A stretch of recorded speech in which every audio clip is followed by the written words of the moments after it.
नमस्कार, मैं साधना Singh. Grand news की खबरों में आप सभी का स्वागत है। ग्रैंड न्यूज की खबरों की शुरुआत करने से पहले आइए नजर डालते हैं आज के हेडलाइंस पर। विश्व स्तनपान दिवस के अवसर पर रिवाइवल मेडिकल सेंटर कार्यशाला का आयोजन। स्तनपान के लिए महिलाओं को किया गया जागरूक। पारिवारिक विवाद के चलते पुत्र ने की पिता की हत्या, आरोपी को जामुल थाना पुलिस ने किया गिरफ्तार। दूसरी की जगह बैठकर परीक्षा देने वाला मुन्ना भाई को पुलिस ने किया गिरफ्तार, आरोपी लखनऊ के गोमती नगर इलाके का रहने वाला। दुर्ग अधिवक्ता संघ ने मनाया सावन उत्सव, सांस्कृतिक कार्यक्रमों की दी प्रस्तुतियां। अब खबरें विस्तार से। विश्व स्तनपान दिवस के अवसर पर रिवाइवल मेडिकल सेंटर में कार्यशाला का आयोजन किया गया। कार्यशाला में स्त्री और शिशु रोग विशेषज्ञ प्रमुख रूप से शामिल हुए। स्तनपान दिवस पर उपस्थित सभी विशेषज्ञ डॉक्टरों ने प्रकाश डाला। कार्यशाला का आयोजन फॉक्सी भिलाई की अध्यक्ष डॉक्टर संगीता सिन्हा द्वारा किया गया। डॉक्टर संगीता सिन्हा ने बताया कि 1 से 7 अगस्त तक विश्व स्तनपान दिवस मनाया जा रहा है। आयोजन का यह पहला दिन है। इसमें स्तनपान को लेकर विभिन्न जागरूकता कार्यक्रम रिवाइवल मेडिकल सेंटर द्वारा आयोजित किए जाएंगे। डॉक्टर संगीता सिन्हा ने बताया कि जन्म के 1 घंटे के भीतर बच्चे को स्तनपान कराना बेहद जरूरी है। माँ का दूध बच्चों के लिए अमृत के समान है। डिलीवरी ऑपरेशन से हुई हो अथवा नॉर्मल, स्तनपान कराना अनिवार्य है। उन्होंने बताया कि स्तनपान में एंटीबॉडी होती है जो बच्चों को डायरिया, निमोनिया आदि से सुरक्षित रखती है। इसे कतई भी नजरअंदाज नहीं करना चाहिए। डॉक्टर संगीता सिन्हा ने बताया कि 2 साल तक शिशुओं को स्तनपान कराना जरूरी है। ज्यादातर महिलाएं स्तनपान को नजरअंदाज करती हैं, जो कि बहुत गलत है। स्तनपान को लेकर माताओं में जागरूकता का होना बेहद जरूरी है। मैं डॉक्टर संगीता सिन्हा फॉक्सी भिलाई की प्रेसिडेंट हूँ और ये सप्ताह हम लोग विश्व स्तनपान सप्ताह के वीक के नाम पे सेलिब्रेट कर रहे हैं। World breast feeding week celebrate कर रहे हैं 1 अगस्त से 7 अगस्त तक। सो आज ये ब्रेस्ट फीडिंग स्तनपान वीक का पखवाड़ जो वीक है उसका पहला दिन है और आज यहाँ हम अवेयरनेस प्रोग्राम का एक संचालन कर रहे हैं जो कि रिवाइवल मेडिकल सेंटर में किया जा रहा है। ये बहुत इम्पॉर्टेंट है कि स्तनपान के ऊपर इतनी कार्यशाला या सप्ताह मनाने की ज़रूरत क्यों पड़ रही। स्तनपान अगर 1 घंटे के अंदर 1 आवर गोल, सिजेरियन डिलीवरी हो या नॉर्मल डिलीवरी हो, विद इन 1 आवर बच्चे को फीडिंग कराना बहुत ज़रूरी है। उसका एक मूलभूत कारण है कि माँ का दूध जो है अमृत के बराबर होता है। कोलेस्ट्रॉल में सारे एंटीबॉडीज़ और बाकी चीज़ें होती हैं जो कि बच्चों को डायरिया, निमोनिया और बाकी चीज़ों से आपको प्रिवेंट करती हैं। इसलिए इनकरेज करना है ब्रेस्ट फीडिंग को। और इस साल का जो वर्ल्ड ब्रेस्ट फीडिंग वीक का थीम है वो स्तनपान की समक्षता, कामकाजी माता पिता के लिए बदलाव, enabling breast feeding making a difference for working parents. Message ये देना चाहती हूँ इस ग्रैंड न्यूज़ के माध्यम से कि इनकरेज करें ब्रेस्ट फीडिंग के लिए सभी हेल्थ वर्कर्स को, सभी डॉक्टर्स को, सभी जनरल पॉपुलेशन को, सभी माताओं को कि सिजेरियन के बाद या डिलीवरी के बाद इमीडिएटली बच्चे को अपने स्तन से लगाएं। कोशिश करें कि कम से कम 6 महीने माँ का दूध एक्सक्लूसिव ब्रेस्ट मिल्क पे बच्चों को होना चाहिए। उसके बाद आप एड ऑन फूड्स कर सकते हैं बच्चों को और 2 साल तक कोशिश करें कि बच्चों को अपने स्तनपान कराएं जो कि बच्चों के लिए एक अमृत होता है। Thank you. इकट्ठे हुए हैं ब्रेस्ट फीडिंग सेलिब्रेट करने के लिए।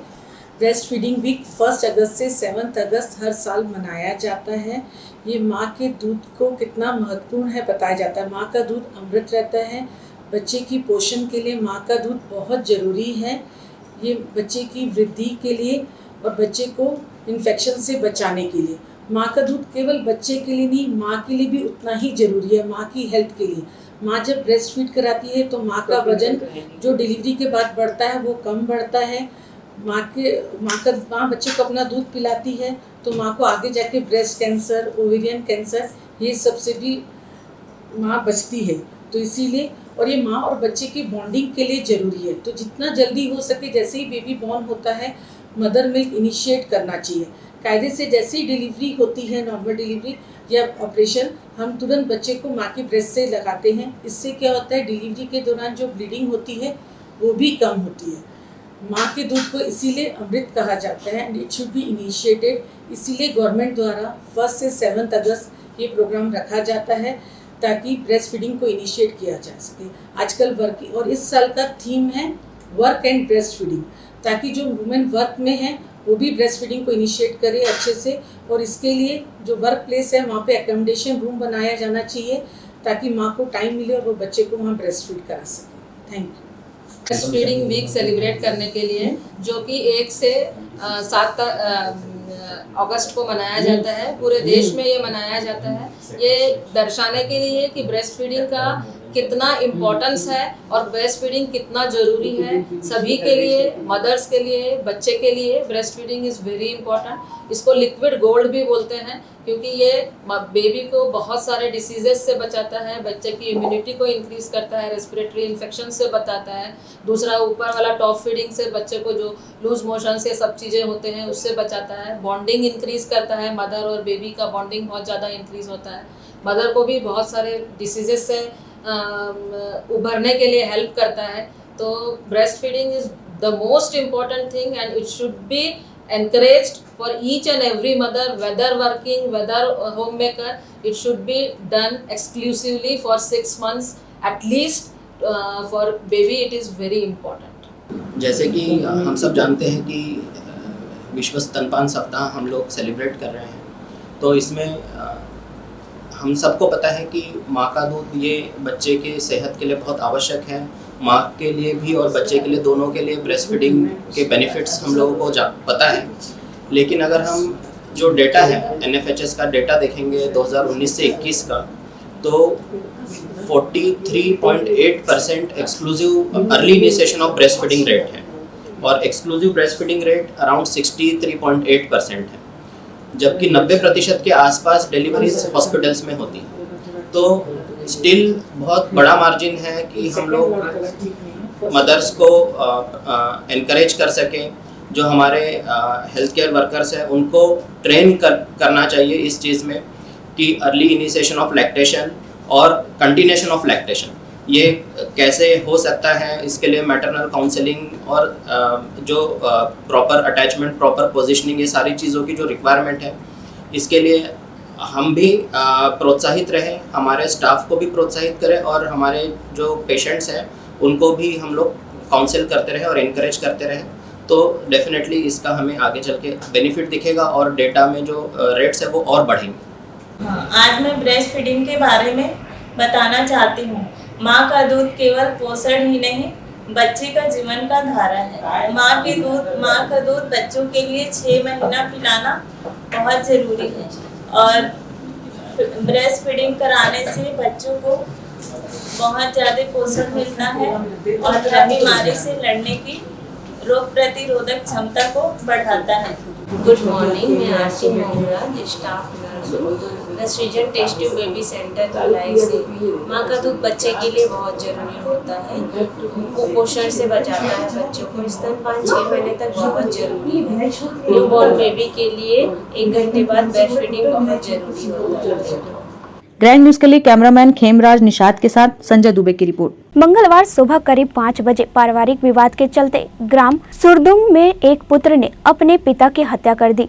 सूचना मिलते ही जामुल थाना पुलिस ने मौके पर पहुंच आरोपी पुत्र दिनेश साहू को गिरफ्तार कर लिया है। जामुल थाना क्षेत्र अंतर्गत एक हफ्ते के दौरान हुई हत्या की 2 वारदातों ने क्षेत्र में सनसनी फैला दी है। हत्या की पहली वारदात लेबर कैंप में हुई थी। यहाँ चरित्र शंका को लेकर पति ने अपनी पत्नी की हत्या कर दी थी। वहीं मंगलवार सुबह हुई हत्या के एक मामले में ग्राम सुरदुंग में एक पुत्र दिनेश साहू ने अपने पिता कबीर साहू की डंडे एवं फावड़े से सर में प्राणघातक हमला कर हत्या कर दी। पुलिस से मिली जानकारी के अनुसार मृतक कबीर साहू ने अपनी पहली पत्नी सरस्वती साहू को काफी पहले छोड़ दिया था और चंद्रिका साहू से विवाह कर जामुल के शिवपुरी में रहता था। पहली पत्नी सरस्वती लकवाग्रस्त है। कल रात्रि सरस्वती साहू की तबीयत ज्यादा खराब होने से पिता और पुत्र सरस्वती साहू को जामुल अस्पताल ले गए थे। वहां से उपचार कराने के उपरांत उसे वापस घर भेज दिया गया।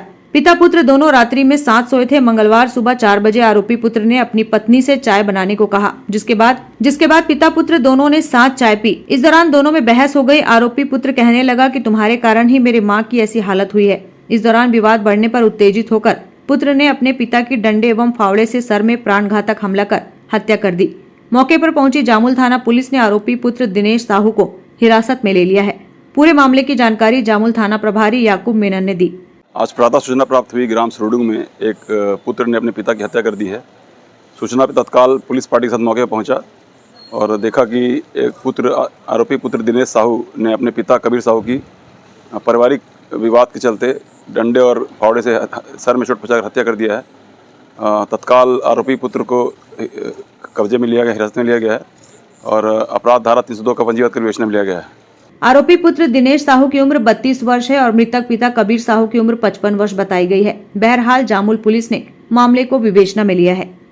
ग्रैंड न्यूज के लिए कैमरामैन खेमराज निषाद के साथ संजय दुबे की रिपोर्ट। दुर्ग से इस वक्त एक बड़ी खबर सामने आ रही है, जहां दूसरे की जगह बैठकर परीक्षा दिलाने वाले मुन्ना भाई को दुर्ग पुलिस ने हिरासत में ले लिया है। आरोपी मनीष यादव उत्तर प्रदेश के लखनऊ के गोमती नगर का रहने वाला है, जो कि किसी और के स्थान पर परीक्षा दे चुका है और परीक्षार्थियों को इसकी भनक तक नहीं लगी।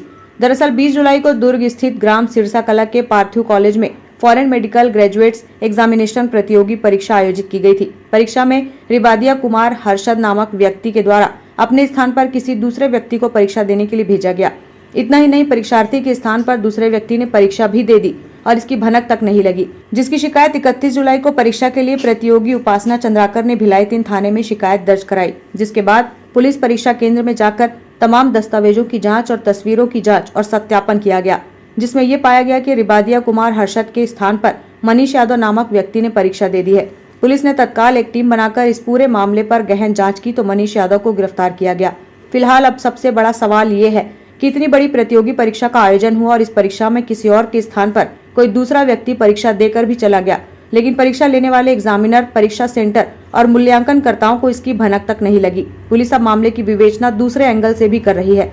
एग्जामिनर, मूल्यांकनकर्ताओं सहित तमाम स्टाफ से भी पूछताछ की जा रही है। इसमें स्टाफ के मिलीभगत होने की भी पुलिस को आशंका है, जिस पर भी विवेचना की जा रही है। फिलहाल पुलिस की ओर से जांच पूर्ण होने के बाद ही इस पर कोई बयान सामने आ सकेगा।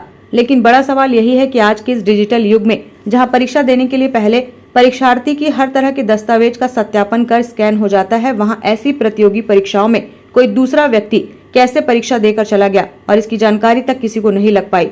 फिलहाल इस पूरे मामले के पीछे पुलिस मास्टरमाइंड तक पहुंचना चाहती है।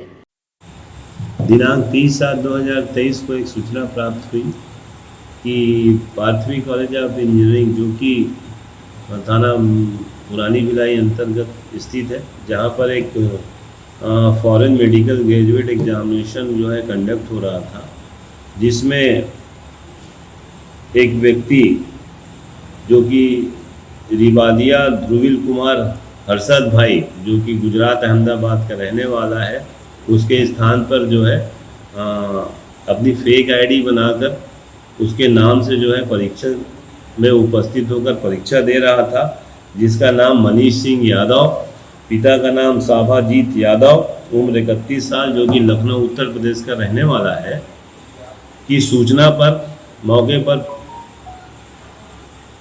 पहुंचकर जो है उक्त व्यक्ति मय दस्तावेज के जो है उसे पकड़ा गया। बाद में थाना लाकर उक्त के संबंध में तस्दीक किया गया, जिससे ये पता चला कि रिबादिया ध्रुविल कुमार हर्षद भाई के बिहाफ में यह व्यक्ति जो है परीक्षा दे रहा था, जो कि फॉरेन मेडिकल ग्रेजुएशन एग्जामिनेशन है। बाहर से जो MBBS करके आते हैं उनके स्थान पर जो है यहाँ पर उनके एप्लीकेशन के लिए यहाँ पर एग्ज़ाम होता है, वो उस पर जो है वो एग्ज़ाम दे रहा था। की सूचना पर यह पाया गया कि उसके द्वारा जो है फेक तरीके से जो है परीक्षा में उपस्थित होकर एग्ज़ाम दे रहा है, परीक्षा दे रहा है, कि रिपोर्ट पर दोनों के विरुद्ध थाना पुरानी भिलाई में धारा 420, 467, 468, 471 भादवी एवं छत्तीसगढ़ सार्वजनिक परीक्षा अधिनियम की धारा 10 के तहत कार्रवाई कर अपराध पंजीबद्ध किया गया है। प्रकरण विवेचना में है एवं मनीष सिंह यादव, आत्मा सभाजीत यादव को जो है उक्त प्रकरण में गिरफ्तार किया गया है। एक आरोपी फरार है, इसे जल्दी जो है गिरफ्तार किया जाए। जब्त में जो है उनके द्वारा जो है फेक फोटोग्राफ जो थे वो एडमिट कार्ड और ईमेल, जिस ईमेल जो कि मेडिकल काउंसिल के द्वारा जो है प्रस्तुत किया गया था, वो ईमेल जो दस्तावेज है प्रार्थी रिपोर्टर के द्वारा प्रस्तुत करने पर जब्त किया गया है। Bureau report, grand news. अधिवक्ता संघ दुर्ग की अध्यक्ष नीता जैन के मार्गदर्शन में न्यायालय परिसर में सावन मिलन महोत्सव का आयोजन किया गया। सावन के महीने में जहां देखो वहां सावन महोत्सव का आयोजन किया जा रहा है। इसी कड़ी में दुर्ग अधिवक्ता संघ की अध्यक्ष नीता जैन के नेतृत्व में सावन महोत्सव का आयोजन किया गया, जिसमें बड़ी संख्या में पहुंचे महिला पुरुष अधिवक्ताओं ने हिस्सा लिया। कार्यक्रम में मुख्य अतिथि के रूप में दुर्ग महापौर धीरज बाकलीवाल मौजूद रहे। सावन महोत्सव में हरे रंग की पोशाक में पहुंची महिला अधिवक्ताओं के लिए विभिन्न तरह की प्रतियोगिताओं का भी आयोजन किया गया था। इसके साथ ही गीत संगीत का कार्यक्रम भी रखा गया, जिसमें महिला अधिवक्ताओं ने सुंदर प्रस्तुतियां दी। इन्हीं प्रस्तुतियों के बीच दुर्ग महापौर धीरज बाकलीवाल ने सभी का उत्साह वर्धन करते हुए एक गीत गाया।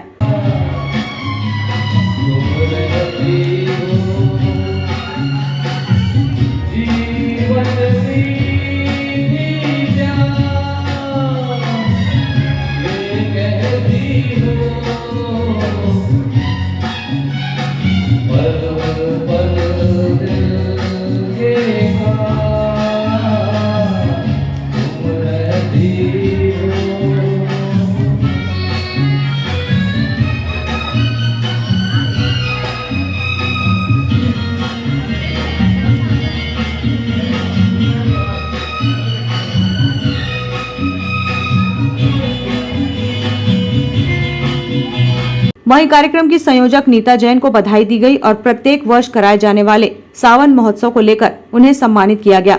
कार्यक्रम का उद्देश्य बताते हुए अधिवक्ताओं ने कहा कि दिन भर की भाग दौड़ के बाद राहत के कुछ पल अपने लिए जीने के उद्देश्य को लेकर इस तरह का आयोजन किया जाता है, जिसमें अधिवक्ता पुरुषों को भी शामिल होने की अनुमति दी गई थी।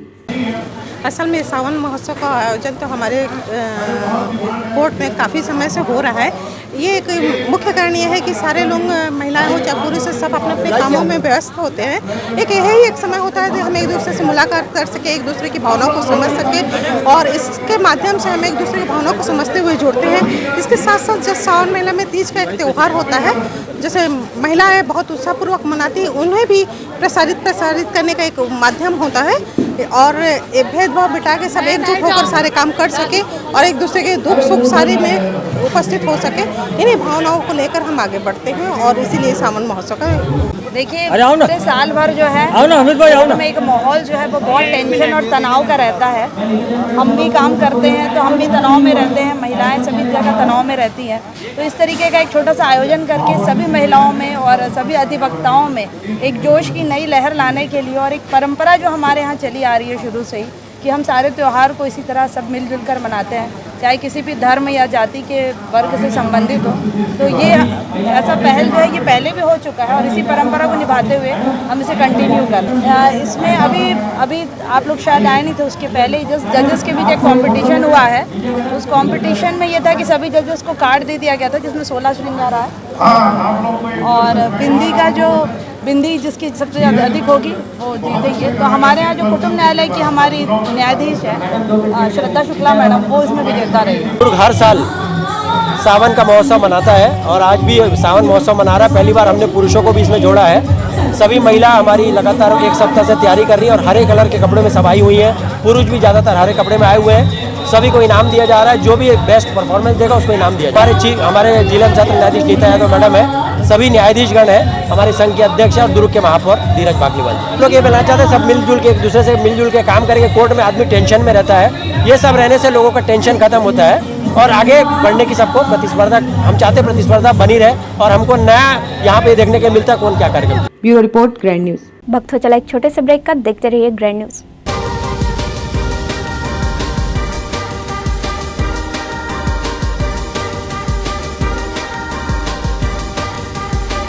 In today's busy life, you cannot afford to take time out for everything to be perfect for your marriage.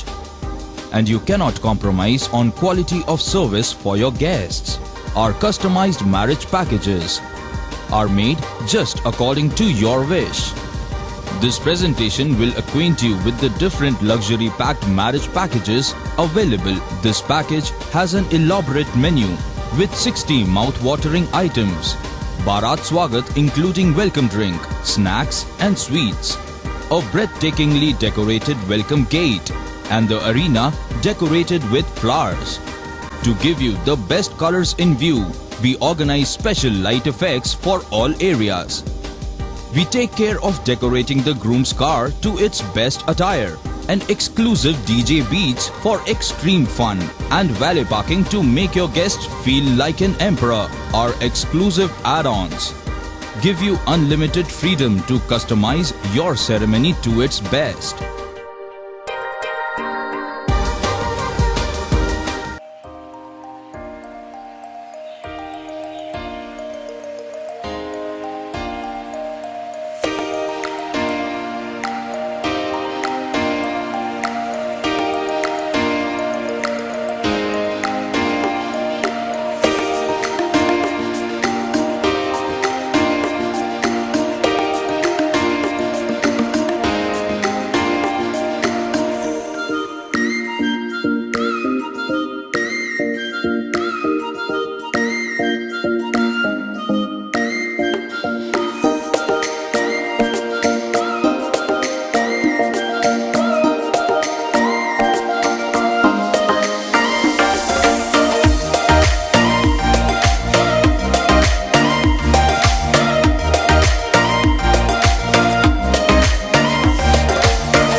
नमस्कार, मैं the Srijan Bhilai test tube baby centre की तरफ से जितेंद्र देवांगन एम्ब्रियोलॉजिस्ट आप सभी का स्वागत करता हूं। The Srijan Bhilai test tube baby centre में टेस्ट ट्यूब बेबी की प्रक्रिया की जाती है, जिसमें पुरुष बांझपन महिला बांझपन दोनों का इलाज किया जाता है। हमारे यहाँ अभी 28, 29, 30 जुलाई को शिविर का आयोजन रखा गया है, जिसमें कि गरीब से गरीब वर्ग भी इलाज करा सकते हैं।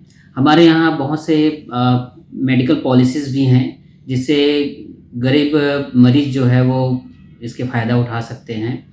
हमारे यहाँ जो फैसिलिटीज़ है, सुविधाएं हैं, वो टेस्ट ट्यूब बेबी में किसी मरीज के शुक्राणु कम हैं या नील हैं, उनकी भी इलाज की जाती है। महिलाओं में जिनकी ट्यूब ब्लॉक है, बच्चेदानी में गठान है, अंडेदानी में सिस्ट है, उनकी भी इलाज की जाती है। इन सब सारे चीज़ों को देखते हुए the Srijan Bhilai test tube baby centre 28, 29, 30 को यह शिविर लगाया गया है, जिसमें आप सभी इसका लाभ उठा सकते हैं। इस टेस्ट ट्यूब बेबी में मैं बताना चाहूँगा आपको कि बहुत सारी सुविधाएं हैं, जैसे एम्ब्रियो फ्रीजिंग भी कर सकते हैं, अंडे को भी फ्रीज कर सकते हैं, शुक्राणु को भी फ्रीज कर सकते हैं। इन सारी सुविधाओं को देखते हुए यह शिविर आप लोगों के लिए लगाया जा रहा है। The Srijan Bhilai test tube baby centre में और भी बहुत सारी सुविधाओं का लाभ उठा सकते हैं आप, जैसे कि बांझपन से रिलेटेड लेप्रोस्कोपी की सुविधाएं भी यहाँ पे उपलब्ध हैं। इनके अलावा दूरबीन पद्धति से हर्निया, पित्त की थैली, बच्चेदानी निकालना, यह सारी सुविधाएं भी the Srijan Bhilai test tube baby centre में उपलब्ध है। आप सभी से मैं विनम्र निवेदन करूंगा कि आप 28 से 30 तारीख तक जो शिविर लग रहा है, उसमें मरीज जो है आके इन सब चीज़ों का फ़ायदा उठा सकते हैं। धन्यवाद।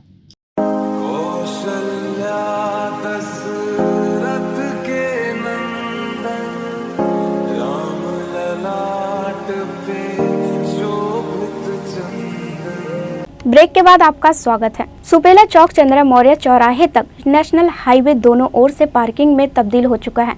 यहाँ छोटे वाहनों से लेकर बड़े चौपहिया वाहन तक पार्क किए जाते हैं। हाल ही में सुपेला चौक से लेकर चंद्रा मौर्य चौराहे तक नेशनल हाईवे का चौड़ीकरण किया गया है। चौड़ीकरण होने के उपरांत अब नेशनल हाईवे का उपयोग वाहन चालकों द्वारा पार्किंग के लिए किया जाने लगा है।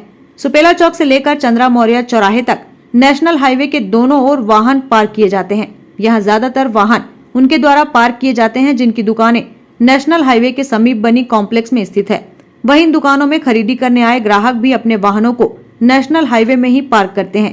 कॉम्प्लेक्स के बेसमेंट में पार्किंग की व्यवस्था नहीं होने से ऐसी स्थिति निर्मित हो रही है। यातायात विभाग के अधिकारी कर्मचारी इसकी अनदेखी करते हैं, जिसकी वजह से नेशनल हाईवे में दुर्घटनाओं का अंदेशा हर वक्त बना रहता है।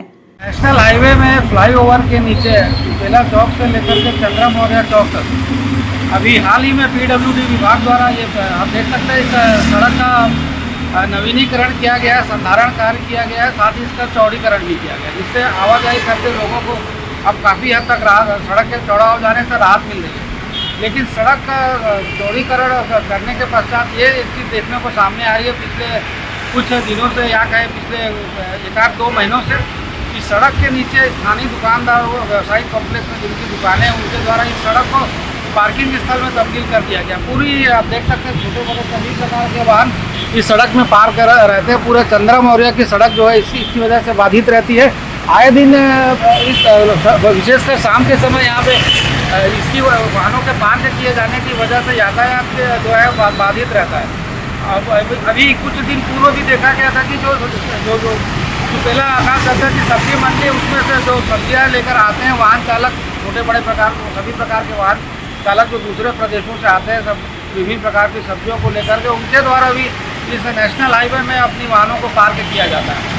तो कुछ ऐसी हालातों को लगातार वाहनों के पार्क होने के उपरांत ट्रैफिक पुलिस की जो नींद है वो ट्रैफिक पुलिस नींद से जागी और ऐसे वाहन चालकों पर कार्रवाई की गई, भारी वाहन चालकों पर, जिनके द्वारा अपने वाहनों को सड़क में पार्क किया जाता था। लेकिन जो चालानी कार्रवाई ट्रैफिक पुलिस की वो मात्र खाना पूर्ति ही साबित हुई है। अभी भी लगातार सब्जी व्यवसायियों के जो वाहन हैं, वाहन चालक अपने वाहनों को इसी 4 लेन में ही पार्क करते। पूरी सड़क बेला चौक से लेकर चंद्रा मौर्य तक सड़क पूरी तरह से बाधित रहती है।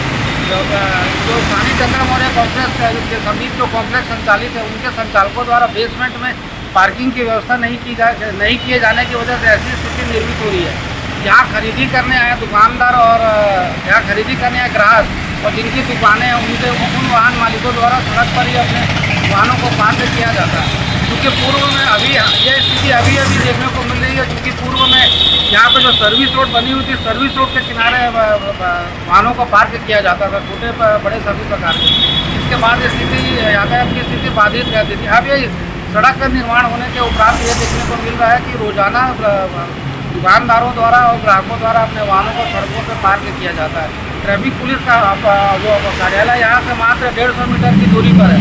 यातायात के अधिकारियों और कर्मचारियों की आवाजाही भी निरंतर यहाँ से बने रहती है। लेकिन ये स्थिति को देख करके भी पुलिस यातायात के कर्मियों द्वारा इससे नज़रअंदाज कर दिया जाता है। किसी भी प्रकार की कोई चालानी कार्रवाई नहीं की जाती। मात्र कुछ दिनों पूर्व भारी वाहन सब्जी व्यवसायियों के वाहनों पर कार्रवाई की गई थी, इन्हें ऐसे ही छोड़ दिया गया। इनकी वजह से दिन के समय तो रहती है स्थिति बाधित है यातायात की, और रात के समय स्थिति और भी खतरनाक हो जाती है, जिससे वाहन चालकों के अपने वाहनों से दुपहिया चालकों के अपने वाहनों से अनियंत्रित होकर गिरने का अंदेशा बना रहता है। इस स्थिति से निजात दिलाने चूँकि अभी सड़क का जो PWD विभाग द्वारा जो चौड़ीकरण किया गया निसंदेह सराहनीय कार्य है। आवाजाही करते लोगों को राहत मिली, लेकिन पार्किंग तो सड़क को पार्किंग में तब्दील किए जाने से स्थिति पूरी तरह से खराब हो रही है। एक दूसरे की देखा जाए कि सभी प्रकार के छोटे बड़े वाहन चालकों द्वारा अपने वाहनों को पार्क किया जाता है। यातायात पुलिस को इसको ध्यान देते हुए तत्काल कार्रवाई किए जाने की जरूरत है। और जो सड़क जो हाईवे जो है वो पार्किंग स्थल में तब्दील हो रहा है, इसे हटाए जाने की ज़रूरत है, ताकि छोटे बड़े सभी प्रकार के वाहन चालकों को आवाजाही करने में सुविधाजनक यातायात का लाभ प्राप्त हो सके। ग्रैंड न्यूज़ के लिए कैमरामैन खेमराज निषाद के साथ संजय दुबे। वार्ड 38 सोनिया गांधी नगर वैरागी मोहल्ला GE रोड के किनारे शहीदों की प्रतिमाओं का आधा अधूरा रंग रोगन कर कार्य छोड़ देने से कल्याण सेवा जन जागृति संगठन के पदाधिकारियों में आक्रोश है। 2 दिनों के भीतर कार्य पूर्ण नहीं होने पर संस्था ने स्वयं के खर्चे से रंग रोगन कर अनावरण किए जाने की बातें कही है। वार्ड क्रमांक 38 सोनिया गांधी नगर बैरागी मोहल्ला रोड के किनारे कुछ महीनों से शहीद भगत सिंह की प्रतिमा के दाएं बाएं शहीद सुखदेव और शहीद राजगुरु की प्रतिमा को आधा अधूरा रंग रोगन कार्य कर उपेक्षित छोड़ दिया गया है। प्रतिमा परिसर के आसपास गंदगी का अंबार है, जाम नालियां हैं, आसपास के लोगों द्वारा यहीं पर कचरा फेंका जाता है। निगम प्रशासन इसे देखकर भी अनदेखा कर रहा है। नगर निगम की लापरवाही से कल्याण सेवा जन जागृति संगठन के पदाधिकारियों में आक्रोश है। इसे लेकर संस्था के अध्यक्ष सुमन शील ने अन्य पदाधिकारियों के साथ नगर निगम के जोन 4 कार्यालय की जोन आयुक्त को ज्ञापन सौंपा है। ज्ञापन में 2 दिनों के अंदर शहीद सुखदेव एवं शहीद राजगुरु की प्रतिमा का रंग रोगन किए जाने की मांग की गई है। कार्य नहीं होने की स्थिति में 2 दिन के उपरांत संस्था के पदाधिकारियों द्वारा स्वयं के खर्चे से शहीदों की प्रतिमाओं का रंग रोगन और अनावरण किए जाने की बातें कही गई है। ज्ञापन की जानकारी कल्याण सेवा जन जागृति संगठन के अध्यक्ष सुमन शील ने दी। यह तो सबसे पहली बात यह है कि ये कोई आम नागरिक की मूर्ति की प्रतिमा नहीं है और ना ही कोई नेता की प्रतिमा है। ये हमारे देश की आज़ादी दिलाने वाले अपने कम उम्र में शहीद होने वाले शहीद राजगुरु, शहीद भगत सिंह और शहीद सुखदेव की ये प्रतिमा है, जिसे 2 महीने से आज जिस बदतर स्थिति में रखकर भिलाई नगर निगम के द्वारा अपमानित करने का कार्य किया गया है, जिसके संबंध में भिलाई नगर निगम के जोन आयुक्त पूजा पिल्ले जी को आवेदन सौंपा गया है। और इस आवेदन में यह बताया गया कि जिस स्थिति में यहाँ की भिलाई के वार्ड क्रमांक 38 सोनिया गांधी नगर बैरागी मुन्ना के ठीक सामने याद हो कि सबसे पहले यहाँ पे केवल शहीद भगत सिंह की प्रतिमा थी, जिसे अब दिशा बदल कर उनके आजू बाजू में शहीद सुखदेव और राजगुरु जी के भी प्रतिमा को स्थापित किया गया, जो बहुत अच्छी बात है। परंतु 2 महीने हो चुके हैं, से अधिक हो चुके हैं, उसके बावजूद जिस तरह से प्रतिमा को एक तरह से जर्जर अवस्था में रखने का कार्य किया गया है, आधा अधूरा कार्य करके छोड़ दिया गया है, उससे निश्चित रूप से केवल उनका अपमानित नहीं, पूरे देश का अपमानित हो रहा है। इसलिए उसे जल्द ही सुधार करने का कार्य किया जाए और 2 दिन के भीतर यदि इसका रंग रोपण का कार्य नहीं किया जाता है तो खुद कल्याण सेवा जन जागृति संगठन के सदस्यों के द्वारा इसका रंग रोपण करके अनावरण का कार्य किया जाए।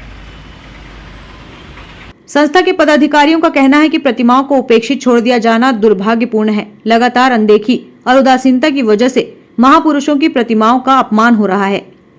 ग्रैंड न्यूज के लिए कैमरामैन खेमराज निषाद के साथ संजय दुबे की रिपोर्ट। सड़क निर्माण के लिए छत्तीसगढ़ शिवसेना के लोगों ने जिलाधीश के नाम ज्ञापन सौंपा है। तालपुरी चौक में एमडी बंगले के निर्माण के बाद बोरसी से होकर आने वाले लोगों को सेक्टर 9 जवाहरलाल नेहरू चिकित्सालय आने जाने में काफ़ी दिक्कतों का सामना करना पड़ रहा है। पिछले 30 सालों से जिस रास्ते का उपयोग आम जनता कर रही थी, उसे एमडी बंगले के निर्माण के बाद बंद कर दिया गया है, जिसे ध्यान में रखते हुए शिवसेना द्वारा कलेक्टर को ज्ञापन देकर रास्ते को पुनः खोलने की मांग की गई है, जिससे बोरसी व उसके आसपास रहने वाले रहवासियों को जवाहरलाल नेहरू चिकित्सालय आने जाने में आसानी हो सके। सेना के द्वारा एक ज्ञापन माननीय कलेक्टर महोदय को दिया गया है, जिसमें कि सेक्टर 9 जो एमडी बंगला है, वहाँ एमडी बंगला के आगे जो रास्ता बंद किया गया है बोरसी जाने के लिए, उसको खुलवाने के लिए हमने ज्ञापन दिया हुआ है।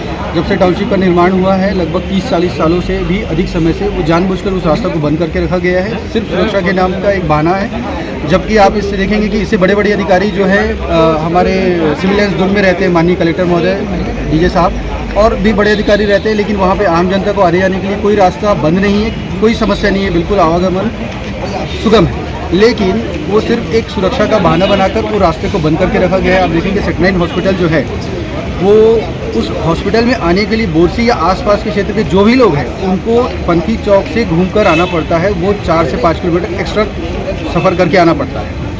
तो अगर ये रास्ता खुल जाता है तो बोरसी और उसके आसपास के रहने वालों को के लिए सुविधा होगी और आम जनता को भी सुविधा होगी। बोरसी से सीधा फॉरेस्ट एवेन्यू में आ सकते हैं। यदि इमरजेंसी की स्थिति में सेक्टर 9 अस्पताल जाना पड़े तो भी आसानी से हम जा सकते हैं, मात्र 2 किलोमीटर है वहाँ से। कलेक्टर साहब ने बताया कि ये मुद्दा मुझे पहली बार संज्ञान में आया, मैं इस पर स्वयं जाके देखूंगा। ग्रैंड न्यूज के लिए video report. Lease deed registration कार्य को सुगम बनाने बीएसपी ओए ने सकारात्मक पहल की है। प्रगति भवन सिविक सेंटर स्थित ओए के जन सेवा केंद्र से अब तक 1000 से अधिक लोग लाभान्वित हो चुके हैं। लीज धारकों की सहायता के लिए ऑफिसर एसोसिएशन के अध्यक्ष नरेंद्र कुमार बंछोर, महासचिव परविंदर सिंह और ओए के सभी पदाधिकारियों और कार्यकारिणी सदस्यों ने इस कार्य को अंजाम तक पहुंचाने का बीड़ा उठाया है।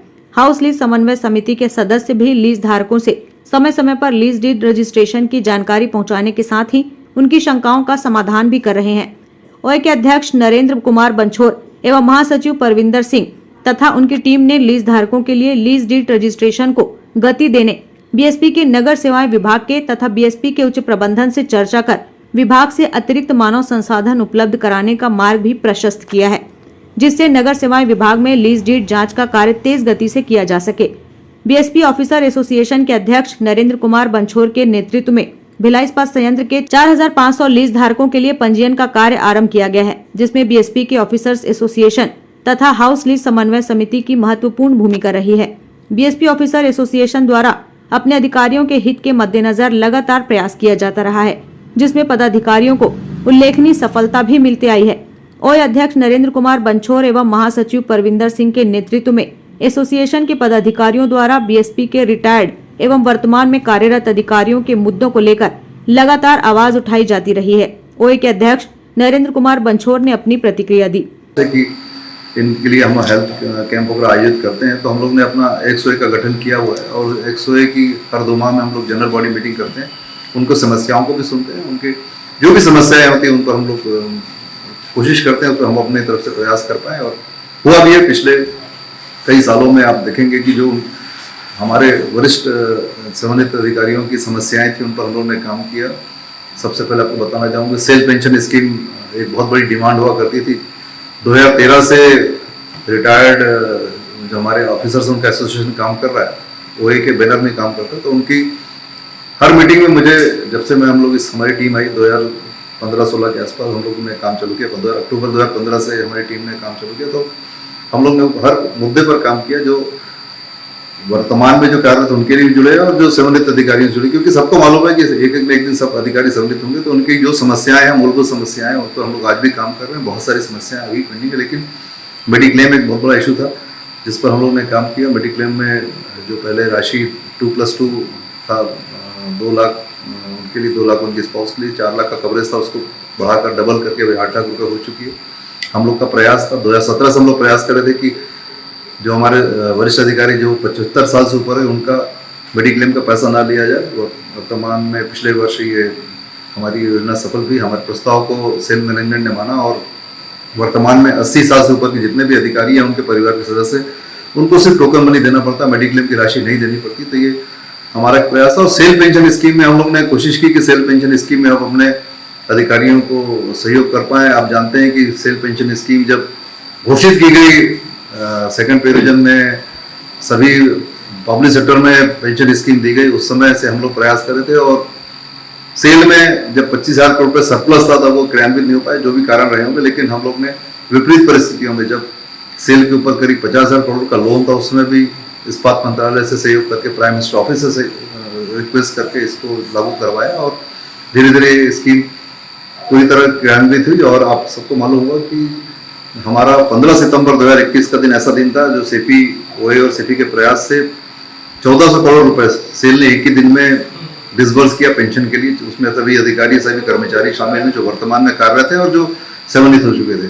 तो एक प्रयास हम लोग का था। पहले हम लोगों ने कोशिश की कि संबंधित अधिकारियों के लिए काम करें, उसके बाद कार्यरत अधिकारियों को पेंशन भी हुआ। तो ये पेंशन हर जो अधिकारी संबंधित हो उसके लिए बड़ा इंपॉर्टेंट होता है कि रिटायरमेंट का उसको कहीं से कुछ पैसा नहीं मिलता। और आज जीवन शैली जिस तरीके की है, महंगाई जिस तरह है, उस समय ये पैसा बहुत काम आता है। तो ये हमारा प्रयास है और आगे प्रयास करते हैं कि अभी हम लोग को मेडिकल फैसिलिटीज़ काफ़ी इम्प्रूव करनी है। मेडिकल में हम लोग का एक प्रयास था कि मेडिक्लेम के अंदर जो दवाइयाँ या इलाज का पैसा पहले सेक्टर 9 का हॉस्पिटल रियम्बर्स कर लेता था, उसी में से रिकवर कर लेता मेडिकल अमाउंट से, वो अब नहीं होता। वहाँ पे भी अब वो जो सुविधाएं थी पिछले वर्ष से यथावत हो गई हैं। जो कार्यरत जब अधिकारी कार्यरत थे या कार्मिक कार्यरत थे तो उस समय जो सुविधा मिलती थी वो हॉस्पिटल में यथावत मिलती रहेंगी, उसका कोई भी पैसा इस इलाज का नहीं लिया जाता, खाली रेफरल नहीं होता रिटायरमेंट के बाद, यही डिफरेंस रहता है। उसके लिए मेडिक्लेम चालू हो जाता है। तो और इस तरह के प्रयास आप लोग के सहयोग से हम लोग करते रहेंगे। हम लोग ने काफ़ी समय से प्रयास किया था कि हमारे जितने भी अधिकारी कार्यरत हैं और जो सेवानिवृत्त हो चुके हैं, ये हमारे जो भी कार्मिक हैं जिनको हम कोई सुविधा दे पाएँ, उनके लिए ओए में कुछ अलग से कार्य किया जाए। तो उस पर हम लोग सफल हुए। हम लोग ने एक जनसेवा केंद्र चालू किया है। जनसेवा केंद्र पिछले वर्ष हम लोग ने चालू किया 2022 में। उसका इनॉग्रेशन हम लोग ने, इसके अंदर इनॉग्रेशन वर्तमान में हमारे जो डायरेक्टर पर्सनल हैं श्री के सिंह साहब ने इस पर इनॉग्रेट किया था। और इसका हमारे जनसेवा केंद्र का उद्देश्य यही था कि हमारे जो भी EPS 95 से रिलेटेड इश्यूज़ हैं उस पर हमारे जो भी अधिकारी या कर्मचारी आते हैं उनको हम सेवाएं दे पाएँ। हमारा ऑफिस शाम को 5 से 9 खुला रहता है, संडे को छोड़कर। संडे हम लोग सवेरे बैठते हैं। तो हमारी टीम 6 से लेकर 9 बजे तक यहाँ बैठती है और दिन में संडे के दिन बैठती है। तो हमारा एक प्रयास था कि जो EPS 95 के इश्यूज़ हैं उस पर हम लोग काम करते हैं। उस पर काफ़ी हम लोगों ने काम भी किया। कई ऐसे केसेस थे जो EPFO के माध्यम से रिजॉल्व नहीं होते, पेंशन को लेकर, पेंशन फॉर्म को लेकर, वो हम लोगों ने यहाँ रिजॉल्व किया। हमारा एक रिटायर्ड अधिकारी वहाँ बैठते हैं। उसके अलावा हमारा जो ओए का मेडिक्लेम है, जो हम लोग ने ओए का मेडिक्लेम आज से करीब 7 साल पहले चालू किया था, वो काफ़ी अच्छा चल रहा है। और उसमें करीब 6,000 से ज़्यादा मेंबर को हम लोग सहयोग कर पाते हैं। तो वो 6000 मेंबरों का उनका मेडिक्लेम को वहाँ पे नीचे हमारे ऑफिस में उसको मेंटेन किया जा रहा है कि वहाँ पे किसी की तरीके की कोई परेशानी ना हो। हमारा जो मेडिक्लेम का टीपी है वो भी वहाँ आके बैठते हैं, तो एक पूरे का मेडिक्लेम वहाँ पर देखा जाता है, EPS 95 पे केस देखे जाते हैं, और हमारा जो भवन है इसका रख रखाव और इसकी बुकिंग वगैरह जो भी कार्य वहाँ होते हैं वो हम लोग वहीं करते हैं। इसके अलावा हमारा OA का एक एक्सीडेंटल पॉलिसी है, उसके भी जितने भी एक्टिविटीज़ हैं वो हम लोग इसको वहीं करते हैं। तो हमारा एक जनसेवा केंद्र जो हर तरीके के कार्य को इसके लिए चालू किया गया। इससे पहले उन्होंने कोरोना के समय भी ये केंद्र चालू किया था। तो एक हमारा प्रयास है कि OA अपने मुद्दों को लेकर, अपने सेवाओं को लेकर हमेशा आगे बढ़ा रहे, और जो भी हमारे बीच के लोगों की इच्छाएं होती हैं, जो उनको लगता है कि ऐसा काम OA करना चाहिए, उसको हम लोग कार्य करते हैं। तो वर्तमान में ये कार्य हम लोग बहुत आसानी से कर रहे हैं।